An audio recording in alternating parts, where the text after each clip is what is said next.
ষোলো সোমবারের ব্রত কতটা পাওয়ারফুল হয়ে থাকে সেটা আমরা যুগ যুগ ধরে সকলেই জানি, অনেকে পালনও করি। কিন্তু অনেকেই এরকম আছো যারা কিছু নিয়ম কিন্তু তোমরা জানো না। দেখো, যারা রিলেশনশিপে প্রবলেম ফেস করছো, ম্যারেজ লাইফে প্রবলেম ফেস করছো, ম্যারেজ হতে ডিলে আসছে অথবা মনের মতো লাইফ পার্টনার পাচ্ছ না, তারা অবশ্যই শ্রাবণ মাসের যে কোনো সোমবার থেকে, খুব ভালো হয় প্রথম সোমবার থেকে 16 সোমবার কিন্তু তোমরা শুরু করতে পারো। তবে যেই সোমবার থেকে তোমরা ব্রত রাখা শুরু করবে সেই সোমবার দিন কিন্তু সবার ফার্স্টে শিব মন্দিরে গিয়ে শিব ঠাকুরের সামনে 16 সোমবারের সংকল্প তোমাদের নিতে হবে।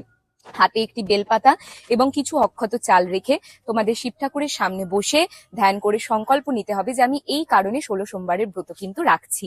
তারপরে তোমাদের কিন্তু শিব ঠাকুরকে অভিষেক করতে হবে জল দিয়ে, পঞ্চামৃত দিয়ে, সাদা চন্দনের পেস্ট দিয়ে, সাদা ফুল দিয়ে, ফল দিয়ে এবং কিছু অক্ষত চাল দিয়ে।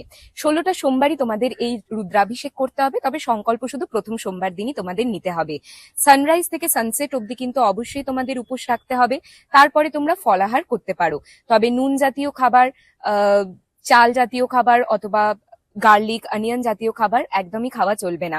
এবং যে কোনো রকমের নেশা, মাদক দ্রব্য, অ্যালকোহল থেকে তোমাদের কিন্তু এই পুরো শ্রাবণ মাসে তাহলে দূরে থাকতে হবে। দ্বিতীয় কথা কি, একদম লাস্ট সোমবার দিন তোমাদের যেটা করতে হবে সেটা হচ্ছে নিজেদের সাধ্য মতো কিছু দরিদ্র এবং ব্রাহ্মণদের জামা কাপড় অথবা প্রসাদ তোমাদেরকে বিতরণ করতে হবে। যেই 16টা সোমবার তোমরা ব্রত রাখছো, সকালে গিয়ে রুদ্রাভিষেক করছো, সেই 16টা সোমবার সন্ধেবেলাও ওই মন্দিরে গিয়ে ঘিয়ের প্রদীপ জ্বালাতে হবে এবং 16 সোমবারের ব্রত কথা তোমাদের রিসাইট করতে হবে অথবা শুনতে হবে। ব্যাস এইটুকু করলেই হবে। আরেকটা কথা আমি অ্যাড করে দিই, যাদের বাড়ির কাছে মন্দির নেই অথবা যাওয়ার উপায় একদমই নেই, তারা প্রথম সোমবার দিন বাড়িতে পরিষ্কার জায়গায় তোমরা শিবলিঙ্গ স্থাপন করেও এই 16 সোমবার কিন্তু করতে পারো। কাজেই রিলটা সেভ করে রাখো আর সবার সঙ্গে শেয়ার করতে